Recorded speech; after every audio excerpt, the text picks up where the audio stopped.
Today's episode is sponsored by Permanent Hearing Damage, which is a recording studio based in Philadelphia, owned and operated by Steve Roche from Seisha, Off Minor, Boer War, which you're hearing now, and many others. They've spent the last 25 years specializing in recording, mixing, mastering for punk, hardcore, metal, and related genres at artist-friendly prices. Some recent clients include Piers, Foxtails, Masanera, Closer, Rambo, Stinking Lizaveta, Sanagi, and Witching. Contact Permanent Hearing Damage via their website, permanenthearingdamage.com.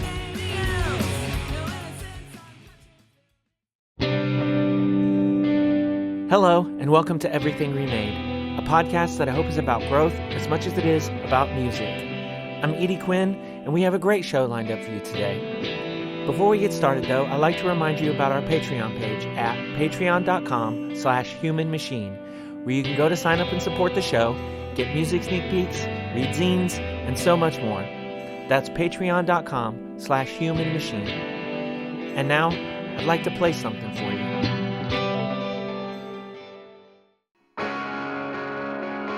You're hearing Pachuco by Stars Fading Out Quietly, featuring my new pal, Tyler Eubanks, on guitar. The song is the newest single from the band, which I'm told will be released on cassette by The Caller Is in the House.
Very first one is kind of like what made me start to get into heavier music or just music in general, and then want to play guitar. And that was being at a young age. Like, me and my dad would always play like Rock Band and Guitar Hero and stuff. And I kind of view that like that's a really big bonding experience for me.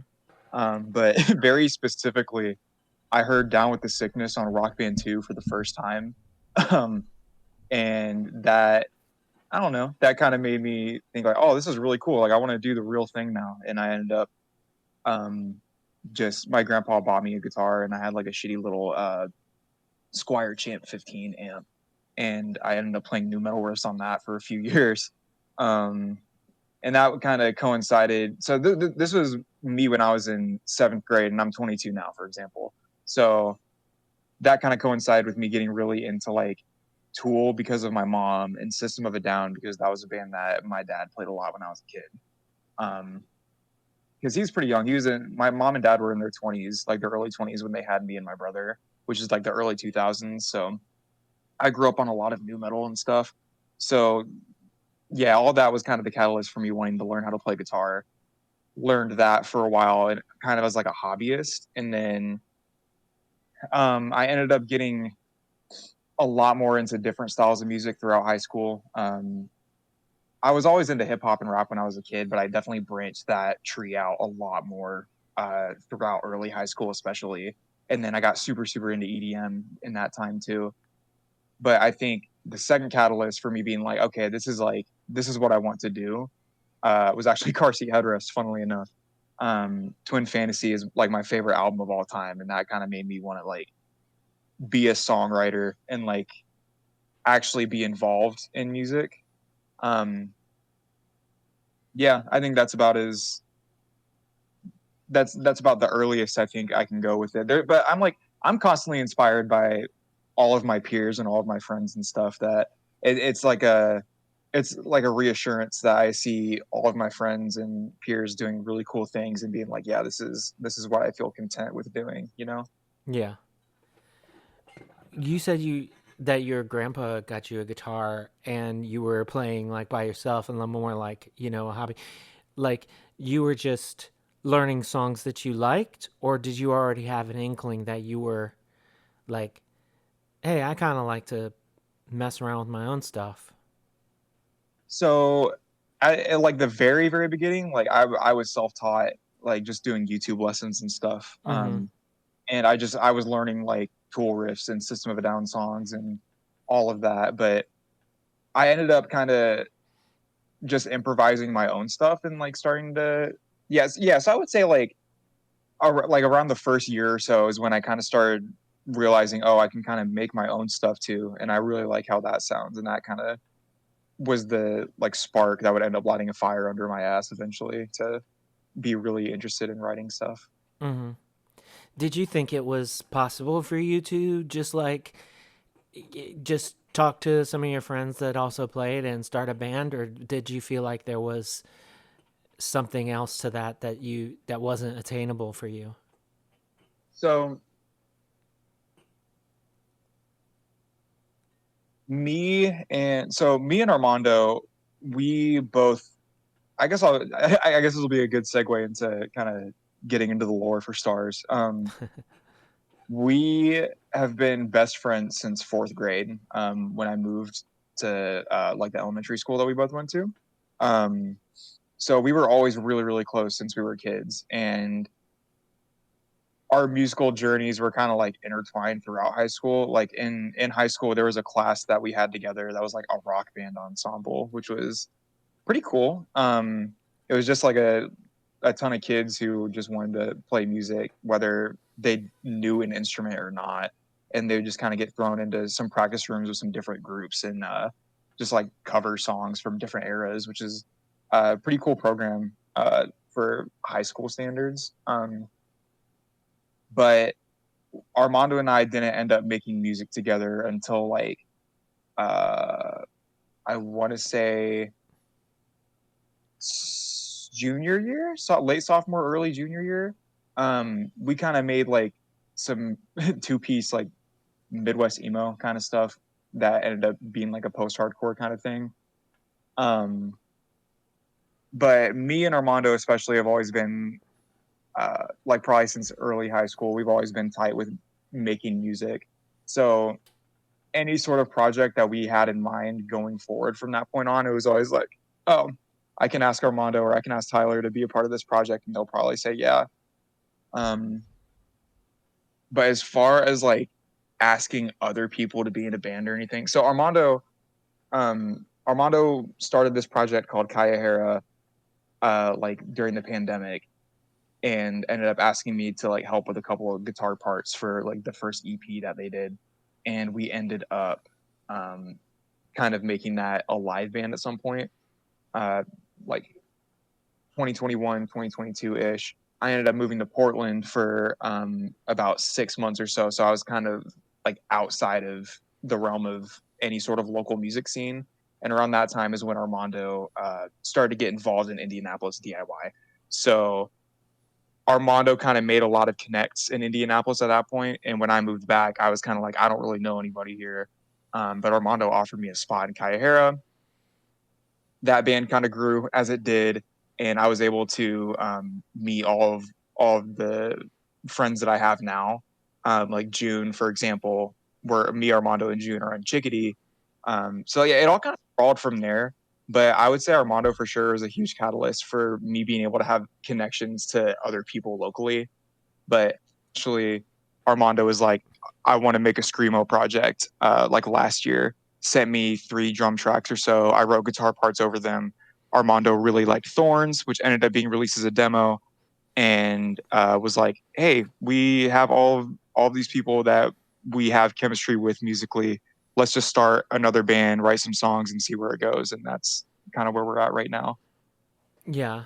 Um, you you said you moved to Portland for 6 months. What was Yes. that? So, my so I graduated 2021, right? Uh huh. And my I went to Ball State, unfortunately, for about a semester after I graduated. Horrible school. I ended up dropping out after a semester. Kind of was just laying in bed with my parents for a while, and my dad ended up getting this job offer out in Portland. So we moved out there together because I was like, I don't really have anywhere else to go right now. So um, I like Portland a lot, but my my life was here, you know. Yeah. So being out in an area that's completely different, especially at a time that's like pretty low in your life, like after dropping out, you don't really know what you want to do for sure. You have passions, but don't really know how to pursue them 100%. Um, it can feel pretty isolating. But yeah, I ended up moving back to Indianapolis like 6-ish months later. And yeah, I don't know. Portland itself was pretty cool. Their music scene was pretty interesting, and there's a lot of bands on the West Coast that I like have such a huge appreciation for. Yeah, I for just sure. unfortunately wasn't able to go and do as many shows out there as I wanted to. Yeah. Did you think that when you went out of there, like you said you're kind of like in this slump, and you're like, what's the fucking, there's nothing holding me here. Were you like hoping like I'm gonna go out here and it's just gonna be like pop, everything's gonna pop off instantly because it's like this, you kind of have this idea of what these places are like sometimes. Like, was that what you were hoping for? And then it was just like, oh, this is like anywhere else. Oh yeah, for sure. Like Yeah. I always thought, like when I was younger, I was like, you kind of have an idealized view of what different cities are going to be like. Mm-hmm. Um, so like Portland, especially, I viewed it as like this huge arts hub that was like even more esoteric than Seattle or something like that. Mm-hmm. And like it's cool. Like the city has a lot. The DIY scene in Portland is really cool, but it definitely like like I said before, you kind of idealize it in your head, so Mm-hmm. you get kind of disappointed by your own expectations that you set for it. Yeah. And I was kind of on the outskirts of Portland, so it was like technically Washington State, but right on the border. Um, and the little town that I was in was it's called Washougal, Washington. It's this little um, I don't even know how to describe it, just like a little kind of hick town. Um, it kind of reminded me a lot of the Midwest, but just with mountains that I Yeah. could see. You know? You're like, I thought I got away from this. Yeah. Yeah. It's Yeah, yeah, yeah. the other thing that sometimes you, as far as the, not necessarily like the West Coast in general, although California certainly gave me this impression as well, just the way people talked about certain highways and stuff, right?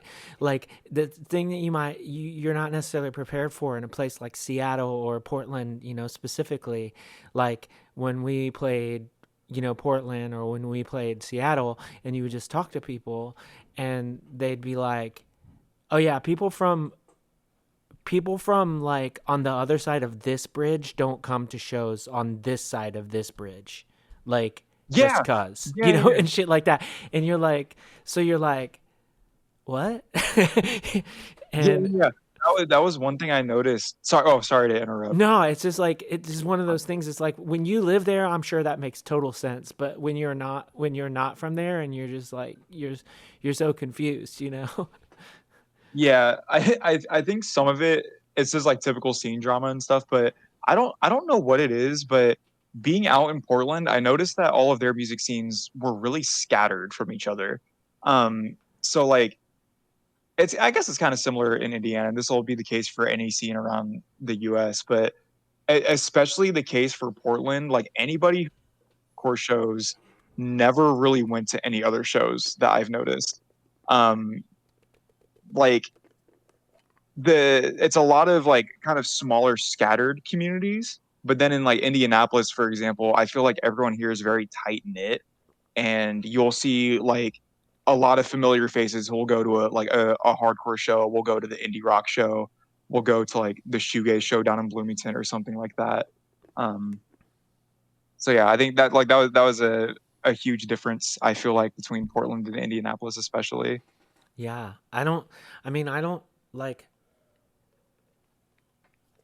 I feel like Indianapolis gets as booked up as anywhere does, but it's like that's usually the reason being for like a place like Seattle or Portland or Chicago or whatever for like the fragmentation or whatever you want to call it, it being like, well, there's four shows here every single night, so what are you gonna do, and like, Yeah, yeah, places like Bloomington and Indy, like they get booked up as well, but yeah, I don't know why it would be that you just don't see that kind of fragmentation as much, but yeah, it's really cool. And also like I can't speak to like much to the Indianapolis like scene, as it were, like between like you know certain times. So it could have been more like that at other times, and now it's just not. Because like I've said at each of the past like you know few shows that we've played in Indianapolis, like I've been like, when did this happen? Because like it was not like this in I don't know, 2019, like oh um yeah, for sure. but yeah, it's been like Indianapolis has come up really really hard in the last like couple years, which is awesome. I mean, I don't know if it's just there was that time during lockdown where people couldn't go and see live bands, and so like maybe now it's like we're not going to take this for granted anymore. I can't Yeah, speak to the psychology of a large group of people, but yeah. maybe. um I think like a big part of it too is just that like a lot of the bands that are playing in Indianapolis and Bloomington nowadays are so young. So I think it's just a matter of like people my age and younger getting to that age where they're like, oh, I'm gonna start popping out to like DIY shows and seeing what the vibe is, and then they get really invested in it. It always kind of comes in waves, but I think the combination of like the post pandemic stuff, along with people just starting to like come of age, for a lack of a better term, it yeah, kind of like blew up Indianapolis, which is really cool. Like it's it's interesting. Like I'll talk with June all the time about bands that were like in the early 2000s, like early mid 2000s, or like early 2010s, sorry, early to mid 2010s. And it seems like it was just a completely different scene than it is nowadays. Um, yeah, yeah, no, I can attest to that. That's when my band started. um but yeah, it's wild. I mean, the last show we played in Indianapolis, there was people that there was one person that was there, and he like came up and bought tapes from me and stuff, and he was like, I don't even listen to this shit, I don't even know what this was, I came here to skate, and then this was going on, and I was like, this is fucking crazy, this is cool, and just like bought tapes from me. And I was like, how does somebody who doesn't know what this is, who like just showed up with a skateboard just because like some friends were going to be there, like how do you even have a tape player, like what like, you know what I mean? Or does it even matter, you're just like having a fucking great time, and all these people are having a great time, and you're just like, I'm taking something home, because this is awesome, I don't know. But I was just like, yeah, yeah, I would really was just like, we were there, and it was kind of rainy and kind of weird, and and possibly shitty, and then it just like wasn't, and it was all these people, and everybody was having a great time, and I was just like, yeah, this is what it should have been like the whole time. This is like yeah. Lafayette's different because it's like not a city, you know. I Yeah, would yeah, never yeah. expect Lafayette to be like that, but like Indianapolis, I always expected it to be like, you know, there's people here, like there's, you know, there's bands, there's awesome shit to do, like what's up, you know. But yeah, Yeah, it's this come a was long way. that was the Diploid show, right? At Major Yeah, Taylor, yeah, yeah. the commemorative. Yeah, yeah, yeah. Uh huh. That I'm so that was like dead in the middle of a Stars run that we had, Mm-hmm. and I'm so mad that I couldn't be at that show because all of those bands are peak. Like I'm just I don't it, know. it was a All good those time. I'm come sure through y'all had a again good time too, soon. though. Oh yeah, it was pretty cool. I Yeah. think I'm trying to remember what the other show we played was. I think it was Indianapolis. Or wait, no, it was Bloomington. It was Bloomington, um, Columbus, I Yeah, I was think, gonna and then say. Richmond. I was gonna say I thought that you played Columbus because like you all were playing a lot of shows with power lines, right? Yes, but funnily enough, we haven't played with power lines in Columbus yet. Oh, Like all of the shows we've played with power lines have been in Indiana, which is pretty funny.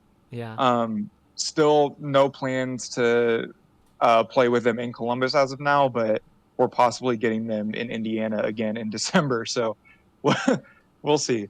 yeah. I mean, why not, right? It's only a few Yeah. hours. Yeah, I'd love to play with them. But yeah, I don't know. I just like stuff is wild. I just can't play as often as I would like to. Oh, for sure. But yeah, so I was just kind of going through like you know your projects and you know I like Chickadee's been around for a while, but um you y'all haven't had a release since. Like I know y'all still play and stuff. I see like stuff on Instagram and stuff. Are y'all like gearing up for a release, or is that project like more just like stuff happens when it happens? Like what's the, you know, what's the goings on with Chickadee? It's definitely like things happen as they happen Uh huh. kind of band. We've been quote unquote gearing up for release for like a year. Chickadee started as Armando and Julie, their partners, um, little like fun hardcore project.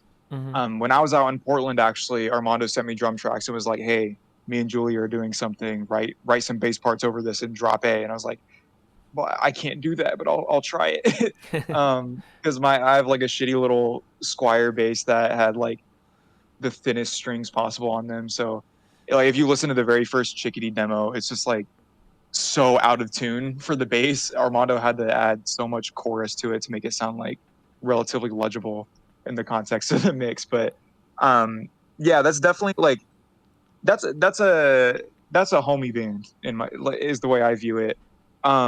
We kind of just play shows as they come along to us. It was definitely more active before Julie started cosmetology school, which they're finishing that up within the next few months, and I think at that point, that band was a bit more active. Ah, But yeah, we have a lot of unreleased songs. A handful that we haven't played live yet, but haven't really fleshed out completely. But eventually, we want to release like another longer EP, like slash short album. Because I think it's just kind of due for that. But I think everybody in the band, like me, June, Armando, Julie, we're all like, if we wanted to do a Chickadee show, we would do it because we all love playing that music, and it's always just a good hang, like when we're all with each other.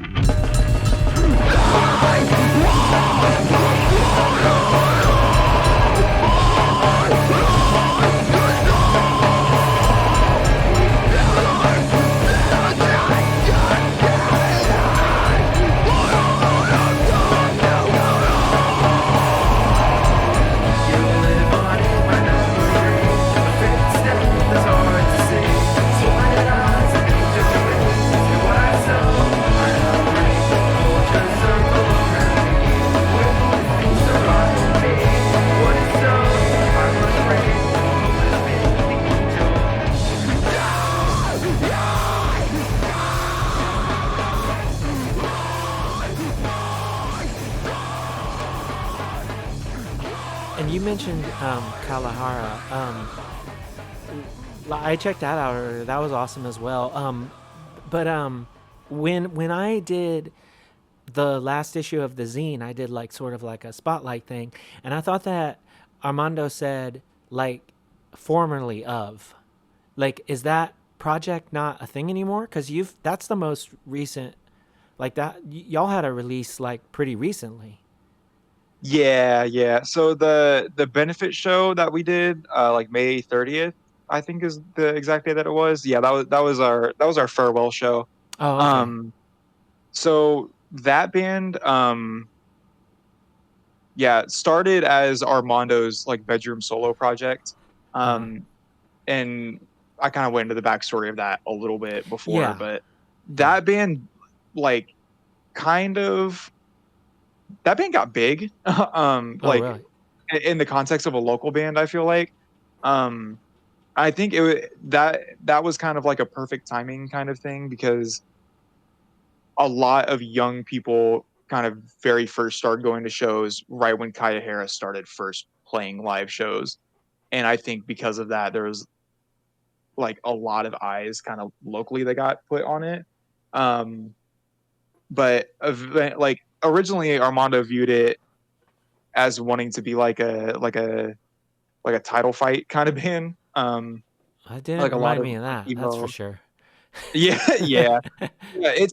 It's funny. Like that band, it has no stuck sound, but me.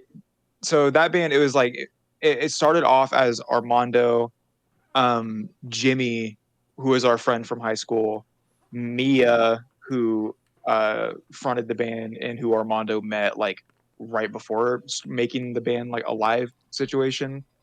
So it was those three in the very beginning, and then Tom ended up joining the band, and then I ended up also joining the band like when I moved back from Portland. So it was like uh, five-ish members where I was a third guitarist and Mia would play bass. Um, so yeah, I don't know. Like I'm kind of losing my train of thought. Sorry, my medication is wearing off, so I'm a little No, bit no, scatterbrained at the moment. no, it's fine. I Um, just, yeah. So that was the that was the farewell show, and then you had the release sort of planned out with that, which benefited yes, a Palestinian organization. Um, yes. was the release already planned, and then the benefit show, like, and then like, hey, this is going to be like our last show, or like, how did all those things like coincide? Yeah. So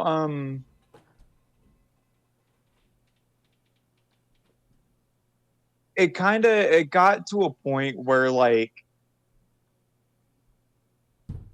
me and Jimmy were kind of feeling like we were done making that kind of music for right now, you know? Mm-hmm. Um, so a few months before we recorded the EP, or like right, like it was like a month or two before we recorded the EP, um, we were like, I think it was especially was a big catalyst for it. I was kind of like, hey, I think that I have put all that I can creatively into this project. So I feel like after this release, it would be a good time for me to step away.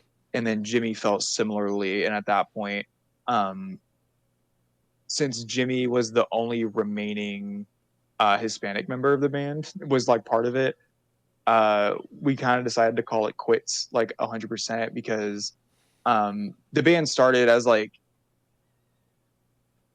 um,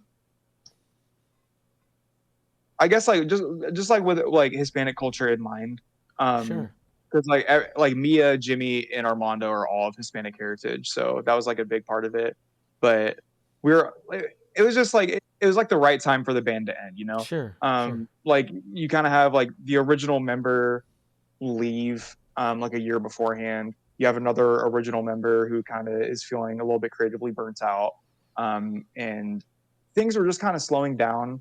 And for the bands that I'm in, I'm okay with like stuff slowing down, but I feel like if it gets to a point where I have like even an inkling of being like, I don't really know if this is what I want to make anymore, I think it's better to step away before you get fully burnt out from it and start to build resentment for the music.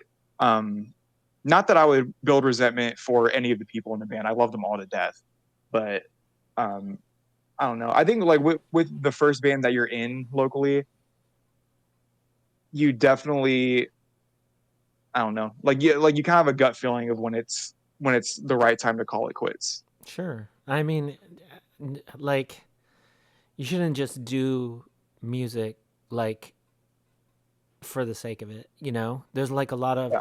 like you're not doing it by yourself, you know, and there's other people and like, you know, and the intent behind the band. And so there's all these like sort of things that are like factors in like, you know what, like I'm either going to honor this like 100% or I'm going to like move on and like let like the other members decide what happens. And like in some cases that's just like, no, okay, we did this, it's time to just like let it go. But yeah, that sucks. I literally like just heard y'all today, and then it was like, and now I'm getting like the entire story and you know there. But yeah, I mean the other thing is like, especially when you're like already in like three other bands or whatever, it's like, you know, like you only have so much of yourself to spread around, so there's that. But Yeah. it said you're also in a band called Rise Zero.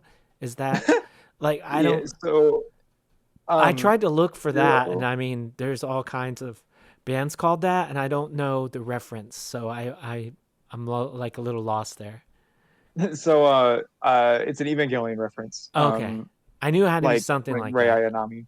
Right. Um, so that also kind of has like a little bit of a rich history behind it. That was basically like the original Armando Tyler project from high school. There was a couple of songs that we put out on streaming and Bandcamp and stuff that we ended up not being super happy with at some point, so we kind of took it down. But I thought the name was cool, so that is kind of my like now solo project. Um, it says 317 Screamo in the bio, which I don't know how much I'm going to stick with that, but I think that will be like digital hardcore adjacent.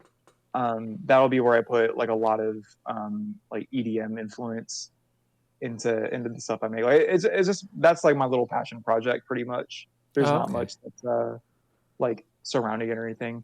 I recruited some folks to do a live show for John in September, which I'm really stoked to play that show because Edward Abbey they dropped an insane EP. Um, they're all really young people, and like I think this is going to be their first show that they play. And then Inward Heel are the homies from Bloomington, and then Sissy from Chicago. I'm really excited to see them. So yeah, Okay, you said when is that show? I think that one is September 21st. Okay. Yes, September 21st. And like, you've just got people to come along and make this a live thing. Like, how prepared are you for that? That's like a month and a half away. Uh, Not prepared. not really. A lot of the songs I don't even have finished lyrics to, Okay, but fair. I have all like instrumental demos right now, so it's like it's enough to work with right now. And Yeah. it's just stars minus JT, but with everyone kind of filling different roles. So Armando is on drums, June is on bass, Eston is on guitar, and then we got this guy named Rocket from this band called Gooseflesh, like a metalcore band from Indianapolis, and he's gonna play like second guitar for that. So the goal for me was to be in a like do a performance where I don't have to play an instrument Mm-hmm. and just do vocals because I don't know I did like vocals for stuff in high school and that was really fun and I just want to I don't know it'll be fun it'll be really fun to do. Yeah. No, it is fun. I there was a there was a little bit in the '90s where that's all I did, and you know, uh, hurt myself a lot and chipped some teeth, and good times. But don't get to do that much anymore. It's just like I don't. I'm not. This is Lafayette. I'm not surrounded by like talented people who can like you know take up like every instrument, so where I can just chill out and well, not chill out, but you know what I mean, like not Yeah. play an instrument. Um, yeah, it's wild, like how you know you can sort of like assemble these different like projects, based on like just oh, here's some songs I wrote. Like I'll play you the whole thing, and like um and and we'll all learn it together, and it'll become this whole other thing, but it'll be fun. Like when in in the early 2000s or whatever, whenever you heard of somebody doing something like that, like I think, the biggest example I can think of is like the first Armor for Sleep album, for example. Like, the guitar Mhm. player like wrote and recorded the whole thing himself, and then found people to play it that way. But that's just like a common thing now. Like you can just do that, you know, like, and it's wild. Like, and there's all these ways to like write songs now, like you mentioned, like Armando just sending you some stuff and being like, put some bass in drop A on this. And you can just do that now. It's like really wild. Like I was complaining about like, the limits of my personal recording setup now, that I haven't got things fleshed out. But still at the same time, I'm like, if I would have told 16-year-old me that this would even be a possibility, like later on for me in life, I would have been like, get the fuck out of here. Like I, Yeah, I yeah, couldn't yeah. wait until that time, and it's like, that's what life is like. It's amazing. It's fun. It's awesome. Um, but yeah, you, Stars has seemed like really busy in the last, few months or so, like since y'all's release last year. Um, and like I know that y'all are just like keeping at it, and that there's, like more releases coming and everything like that. Um, but like what is sort of like the like if y'all had like plans for the band, like are there like bigger goals or whatever than just like, we love to make this music together, like we're going to keep making this music and playing shows? Or like, are there specific goals that y'all are working towards that you can talk about? Um, I think I don't know if there's any like goalposts that we're trying to hit necessarily, but there's definitely like bigger aspirations that we have for this band. So it's kind of like like yesterday we wrote like a new song, and that went really well. Like we have a lot of different plans for releases and such, but as far as like an overall mission statement, I guess there's nothing in the books right now, you know. Mm-hmm. Um, I think touring is a huge thing for us. Like we haven't hit anywhere east or south at all really, and we would love to do that soon. Um, we have, I'll say, a split with a few other bands that we're working on releasing, and that'll come out later this year at some point. Um, everything Remade listeners get the first, I guess, drop on that. uh, but yeah, I think after the split gets released, we're gonna be working on an album. I think will be the next like big goal, and I think that'll be like the big project that we're gonna sink a lot of time into. I think right now, since we've played so many shows on this first batch of songs we've written, it's not that we're like burnt out on the songs or anything, but we're definitely itching to like go forward, like kind of keep the momentum going upwards as opposed to laterally, you know. Mm-hmm. What's it like when, when these songs come together as opposed to like some of your other projects? Like, is it similar or is it completely different? Like, is it less like, hey, here's this stuff that I've been coming up with, and someone sending files to each other? is it a little bit like that, or is it all just like y'all show up and start writing songs? I think it's a combination of everything. Hmm. So like obviously Thorns, that was like me and Armando wrote that song, and in that we just translated that to a live setting. But like Tear.yr.skin was that's a June song. Um, and we like she came up with that riff, and we kind of just jammed on some different ideas, and it all we kind of just stitched them all together. A lot of the time, me or Eston will come up with a riff, and then or like a couple of riffs that will like flow into each other, and then we kind of just say, oh, like JT, what if you play this beat real quick, and then we'll play some random bullshit over that, and then something might stick, and then June will kind of play surgeon and stitch different riffs together to come up with a full song structure. And at that point, Armando will just write lyrics over it. So I think the the instrumentals definitely come together first before the vocals. Um, but yeah, I would say like the songwriting process is very all over the place, because there's one song where uh like I'd like programmed some drums and wrote some riffs over it, and it was like, here's a song that I want us to learn, and everyone was like, oh yeah, that'd be awesome. But then Armando would send a drum track and be like, write riffs over this, and then we'll write riffs over that. Or Eston will write an entire song by himself and like record his all of his instruments and like drums, guitar, bass, vocals, and then that ends up being a star song later on. So yeah, there's not really a set way that we write songs, but I think whenever we get to the practices and actually flush them out is when it kind of all comes together. Yeah, because even if someone is trying to play things like as literally as possible, sometimes it's just like people's different personalities just cut through, and you're like, hey, this isn't the same as it was before, but that's like good, like, Oh yeah, yeah, yeah, yeah, yeah. It's yeah.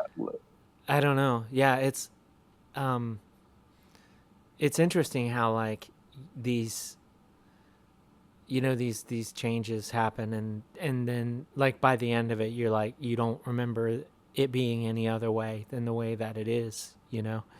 um Yeah.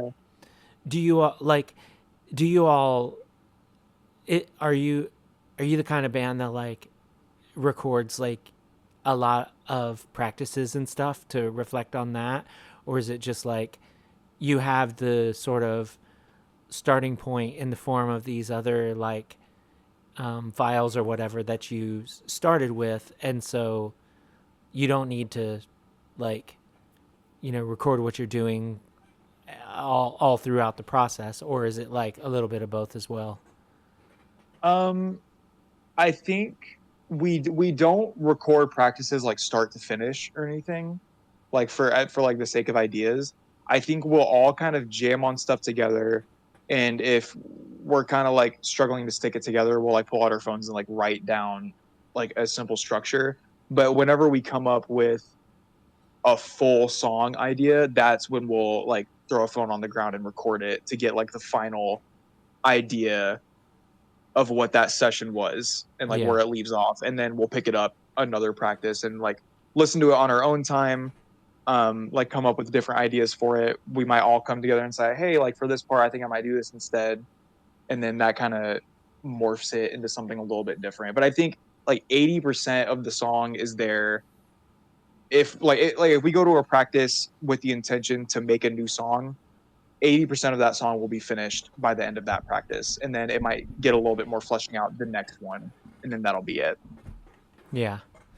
So it's been like with all these different like inputs as far as like writing songs, then it doesn't sound like it's been like difficult to put songs together. It sounds like if anything it's just like we just have to decide which one we're going to do when, and how to proceed from there. Yeah, yeah, and I feel like with this band especially, this is like the first band I'm in where I feel like all of the songwriting responsibility is evenly split. Because like previous bands, it was kind of like, although like for like the way that Kaya Hera wrote songs, which I like, this isn't a dig at how we wrote songs or anything. It was just a different process. That would mostly like always be Armando coming up with a drum track and then going to everyone individually and saying like, you like write some parts for this one and then we'll structure it together as a band. Or, and it's like a different drum track, different person. Okay, you write some ideas for this. And it was kind of like you could tell whose songs were whose on the earlier projects for that band. But for like Stars, I don't know, it feels like it's a lot more gelled together for the writing process. Yeah. Yeah, it's a little bit like, oh, this is coming from here, this is coming from here, and it all just like, melts together.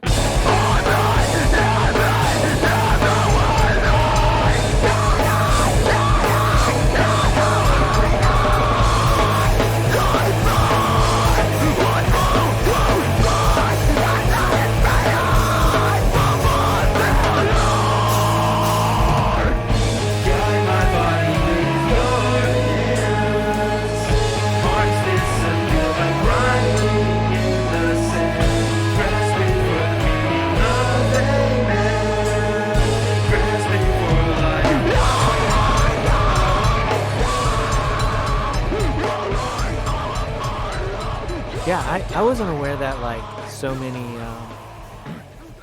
I wasn't aware that so many bands or projects like did that, where it was like, here's a drum track, like write some stuff over it, because like I've been doing that with different, projects. Like sometimes I'm on the sending end, and sometimes I'm on the receiving end, and like yeah, it's it's interesting, and it I don't know. I feel like all these things work a different part of my brain, and I'm grateful to be able to do them. Um, it's like when I write something for one project, like for example, like I will literally just like I will literally just like imagine um 3 minutes worth of drums, like just being like, well, I'm gonna start it out like with sort of these crashes, then I'm gonna go into like this sort of tom thing, I'm gonna go into like blasts for a while, then I'm gonna break it down, then I'm gonna go into the crashes thing again, then I'm gonna go into like a mid tempo, like, and I'll just map this all out, and I literally would just get behind the drum set and play, and then like I'll be like, yeah, that was cool, or that sucks, and I'll like Yeah. either do it again or send it out. And that's a totally different, like, that's like a, now I don't like when you're talking about like Armando sending drum tracks, I'm not sure if that's like actual recorded drums, or if that's like programmed drums that are being sent. But like in my case, it's like actual recorded drums being sent, and that's like that's a different part of the like creative brain for me, where it's like I'm like I'm under fire, I'm like it's like hit record, and it's like, don't fuck it up, and I have no Yeah, idea what yeah, I'm doing. I'm just like rolling with it. And the reward for that later has been like, I can't believe how fucking well that turned out. Like that's so weird. yeah. But like, yeah, do you feel similarly like to that when you're just like, when you get a drum track and something just fucking sings to you, and you just go for it? Yeah, yeah. I think because like Armando will send program drums usually. Uh-huh. So whenever I like I'm going at something, just drums of any kind that are sent to me with the intention of like, oh, here, like write some guitar stuff over this. I do the same thing where it's just like, okay, just go. Like I get the basic structure figured out, like figure out where parts are changing, and then I just kind of throw shit at the wall for a take or two and see what sticks. And then it'll be like the best thing I've ever written somehow. Yeah. Um, like whenever like I wish that I had the skill and the resources to be able to learn how to play drums physically, because I feel like that's a completely different experience. Um, but whenever I'm writing my own demos of any sort, I like program them into a free DAW that I have, and that like slows down the workflow a lot because I have the ideas in my head of what I want the drums to sound like, and I have song structures figured out in my head that I like figured out in the shower or something like that.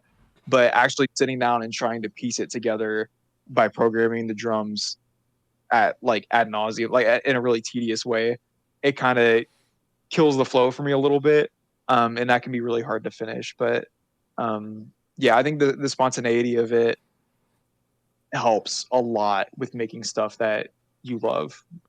Yeah. When you're doing like all this programming and stuff yourself, and you're like you said, you're being like nitpicky about like this, that, and the other thing, I have to imagine that that dulls the ability for like improvisation later, like because you're doing these drum tracks with these specific beats in mind, like beats, obviously beats as in they are drum beats, but like beats as in this is the part where it slows down, this is the part where it like this is the part where the guitar goes bump bump bump, like right with those tom hits or whatever, like Yeah. so that has to like sort of be like, well, it puts you in a track that your brain doesn't necessarily write itself out of. Like, have you found like with other people's drums that you're trying to write to, have you found that you either like just go with like your impulses, or do you fight them sometimes because you're like, well, of course that's what I do, the drums sound like this, like how do you reflect on that or at all, or do you just go? So 99% of the time I just go and write what I think would fit for the parts. Um, and I think that can be hit or miss of what like the other person might be expecting. Mm-hmm. But if I can get like a point of reference for what they're listening to, or like what yeah, like just like a reference of the of what inspired them for that, that will help me a lot to write stuff. I don't know, it's hard because it's like Yeah. I don't want to just copy an idea that someone else is doing, but at the same time it's nice to have a point of reference to try to meet in the middle for collaboration purposes with another artist, Yeah. like yeah, I don't know, like I wouldn't want it to be like 100% all my ideas. I usually like having a different point of reference, because if it's all going to be my ideas in the first place, then why wouldn't I just make that demo myself on my own time, Yeah. you know? Yeah.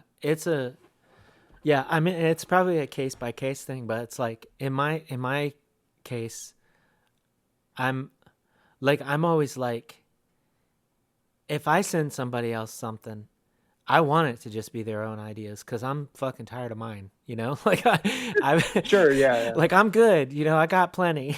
Like you do whatever you do, and then like once it comes back to me, like if I have another step in this process, like once that comes back to me, then I feel like I can stretch myself, which is fun, because then you're like, oh, this came back way different than I would have done. Now I have to behave differently, like on the guitar or on the vocals. Like now yeah, I have to put on a different skin, to chameleonize myself with this, yeah. like, and I don't know. I find this all like really invigorating, and I don't know. It's in my case, and I don't know if you found this to be true for you as well, but that's why like sometimes I find it really hard to to work on things in like a first come first serve kind of basis, right? Because like I if I'm if I'm in a point where I wouldn't say like I'm in a rut, but like I'm just like not just like fucking dying to do that thing right this second. Like I don't want to put even 85% of myself into something. I want to put all 150% or whatever, you know? Yeah. And so, like, when I get something, like, yeah, okay, this thing, I just started working on this thing 2 weeks ago, but I got that.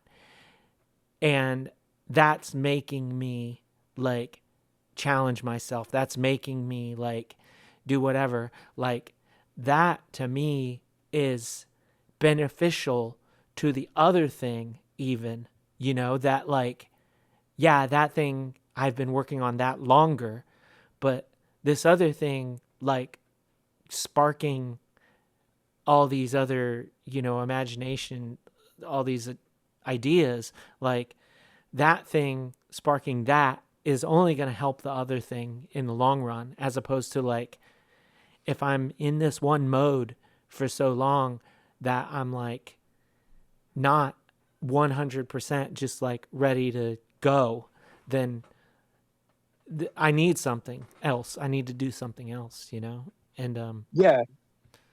Yeah. Absolutely. I feel like I agree with that, with all of that 100%. I feel like either way, whenever someone is sending you something and saying like, hey, like I want this to be all like 100% your ideas, I guess either way, your that influence of the other person is already there, so it's going to be something completely new mm-hmm. in the end. So it's like, I don't know, it's I guess it doesn't serve much purpose to try to, I don't know, try to limit yourself. Yeah, it's it's wild, like, you know, we you know, we're talking about like when we get something and and um we're like, yeah, we don't want to impose ourselves on it 100%. And like we're in this situation now where we're getting stuff and the other person is not in the room a lot of the time, you know? And so that's a that's a thing that we're trying to shy away from just being like taking sole ownership of these ideas or concepts or whatever. Um, and it just reminds me, like, you know, there's there's good reason to like speculate that whether we are in the room with these people or not, like this sort of happens throughout like musical history, you know, like whether for better or worse. Like when you like, oh god, I'm fucking racking my brain right now, like trying to think. But it's like, especially like in like what we would consider classic rock or whatever, right? You listen to some of these guitar riffs and like some of this shit is straight up some of the nastiest shit you ever heard. You're like, that fucking slaps so hard. And then some some guy is just like singing like my kind of woman, you know what I mean? And you're Yeah, like, yeah, yeah, who the fuck let that happen? Like, yeah. who was Yeah, like, yeah, no, that rules, you know? yeah, Like, yeah, yeah, yeah.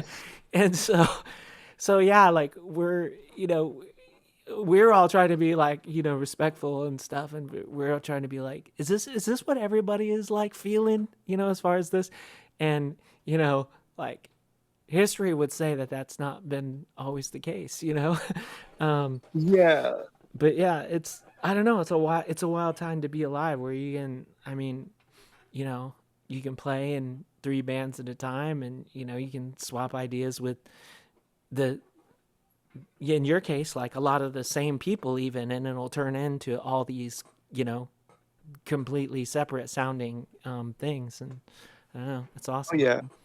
Yeah, and I'm always like, I don't know, like there's it's kind of like, I guess to kind of like loop around when you're talking about like where like the initial passion comes from. I think in recent years especially, I've realized I just love collaborating with people, and I love the novelty that you get with different setups.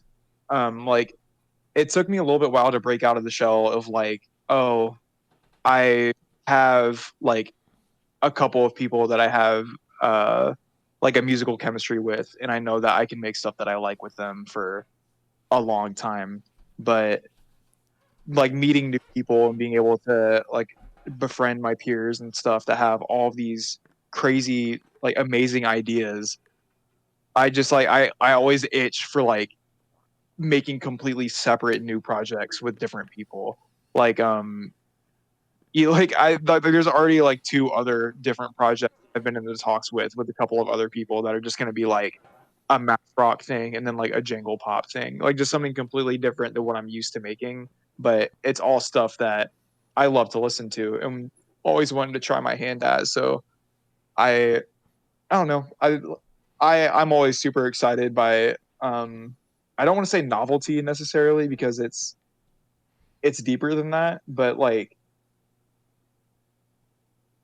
having the opportunity to bounce new ideas off of people and have their ideas bounce off of me and seeing like what unique combination of influences will make. Yeah, I mean, all these hands wash each other. You know, the inspiration that comes from like a new thing and getting, inspired to do this, and like it all comes back to like your other passions as well. You know, it's like it doesn't. It's not. You know, like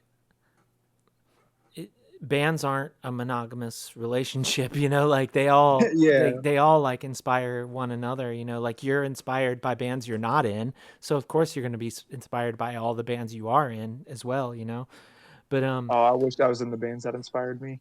yeah, I mean, I'll be in all of them if I could, but yeah, we talked a little bit about like you're going to be recording for a split soon and stuff like that.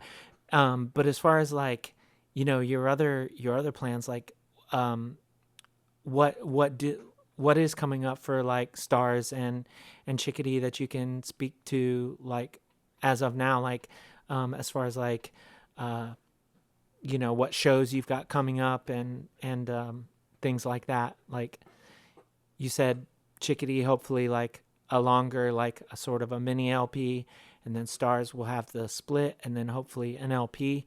You said that Rise Zero is going to have that show in September. What about shows for Chickadee and shows for Stars? Do you have any of that you have coming up that you can talk about? Yeah. So Chickadee, we're still the we just recently played with it like this insane bill where it was like Orthodox and Mugshot and then Omerta and From Joy. And then this new like metalcore band in Indianapolis called King Worm, which has some of our friends from Rest Assured in it. Um, that is that was crazy that Chickadee was even able to play that show.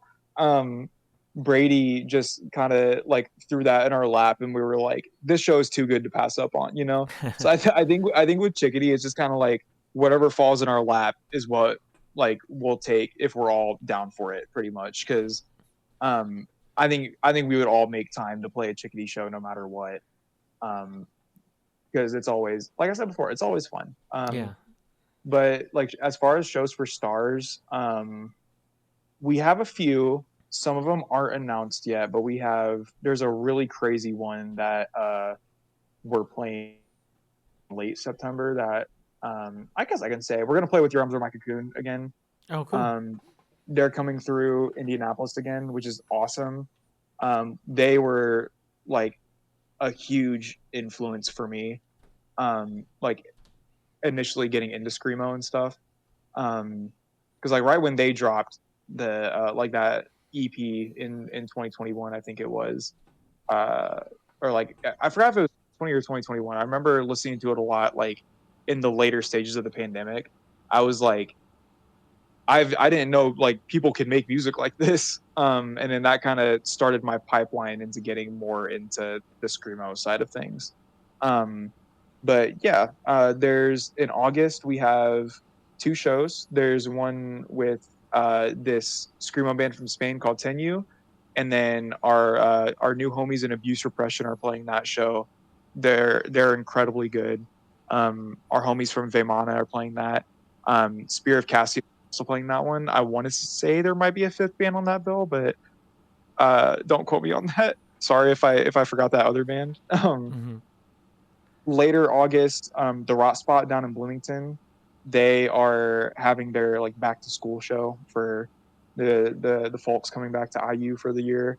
And that's all the homies. That's Koi punk band down in Bloomington, Veimana, which you played with them, I think, at Yeah, that yeah. Major Killer show. Dorian from Yes. Vermont Yeah. actually played drums with me at that show. Yeah, Yes, I remember that. I yeah, rember Dorian telling me that, and I yeah. was like, Thank you, Dorian. yeah, thank you, Dorian. Yeah, Also filled in for a star show one time. He's yeah, he's a workhorse. Probably like the best drummer that I've met, just in general. He's insane. yeah. Just like picking Um, stuff up off the fly and just going with it. It's awesome. yeah, he threw like 16th note kicks during one of the breakdowns of our songs. I was like, that's like we didn't even record that in the studio. Like, how did you just throw that in live and not expect us to go ape shit for that? But August, and then the Your Arms show in September, we're playing the Heavy Extreme Midwest Fest in Chicago, which I'm really stoked to play that one because it has so many homies in that one. Like Power Lines is playing that one. Dead White Lily from Detroit is going to be there. Tear Garden Collective, which we've been friends with them since like Kaya first started playing out of state shows. Yeah, just all sorts of friendly and new faces that we're gonna see there. We're really excited for that one. That's awesome.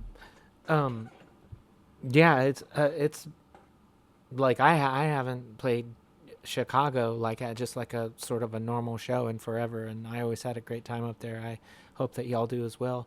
Um, yeah, well, like that all sounds awesome, and I'm looking forward to, what what all your projects do next. I know we had a great time when we played with Chickadee before, and I hope that we get to play with Stars sometime soon. Um, I try to keep these about an hour, and that's about where we are now, which is, makes that little technical difficulty we had there even more like annoying. So I'm like, damn it, we're almost done, Yeah, yeah. but is there anything that you wanted to chat about that we didn't chat about? Um. Oh man, there's always like in whenever I have conversations with people, there's always like four or five different things that catch my attention, and I'm like, oh, I want to expand on that more, but they always just like disappear. That's Yeah, it's that's like always so frustrating. yeah, it's 15 minutes after the conversation is over. It's like, oh yeah, what about that one thing? Yeah. I Yeah. I guess like I wanted to ask you about your other projects too, because you and Lacey did Kill Code, right? That Yeah, was the yeah. that I love that project. Thanks. Like I Yeah, hope you guys do a show at some point. me too. Because I that hope. that inspired me to kind of start making like the solo screamo stuff again. So Yeah, yeah. I hope I hope we do. I want to I want to do that. It's just we my idea, like I don't want to no offense to anyone, but I don't, the band has to be all girls for me. Oh So yeah. like, you know, um so that's one thing, right? Cuz I have to, find the like I'm certainly not going to find girls in Lafayette that want to play that kind of stuff. You know what I mean? So I have to like Yeah, yeah, yeah. look around. I have to like who will fit this, who will vibe with this.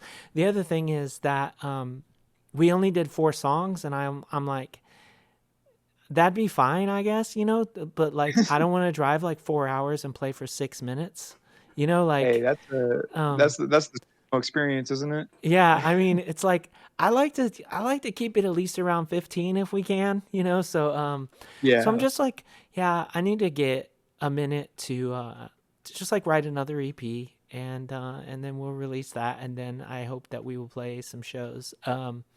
Because yeah, um, I probably already would have already recorded the next EP if it wasn't for my computer melting down a couple months ago. But Yeah. it is what it is. Things happen. I can't control that. But Yeah. yeah.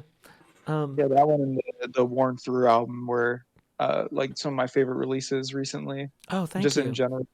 Yeah. Like I've been listening to both of those on repeat. Those are fantastic projects. Worn Through is another one where we're like, yeah, we have some news regarding that album that will be coming to light before too long, and then we will try to play shows, but also in that band specifically, I think that we would like the band to be all trans women.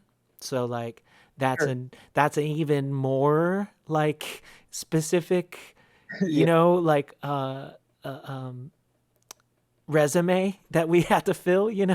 So it's like, oh, you're not satisfied it's just girls anymore, huh? It's gonna be but if you listen to that album, there's reason for that to be the case, so Yeah. Yeah. The yeah. lyrics are very, very, Yeah, it's very about potent it's about that with their. experience, and Yeah. so we're Yeah. like, we want to be we want to be representing that those themes physically as well.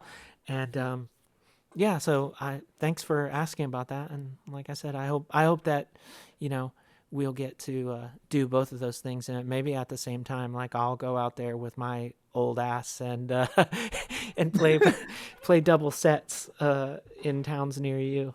Oh, please, please Yeah. do. That would actually make so much sense, because um kill code being like, this just has to be girls, and so I would already have, if I got Worn Through together, I already have all the girls I need, and then we just Hey, have Lacey with us, and then there we go. But yeah.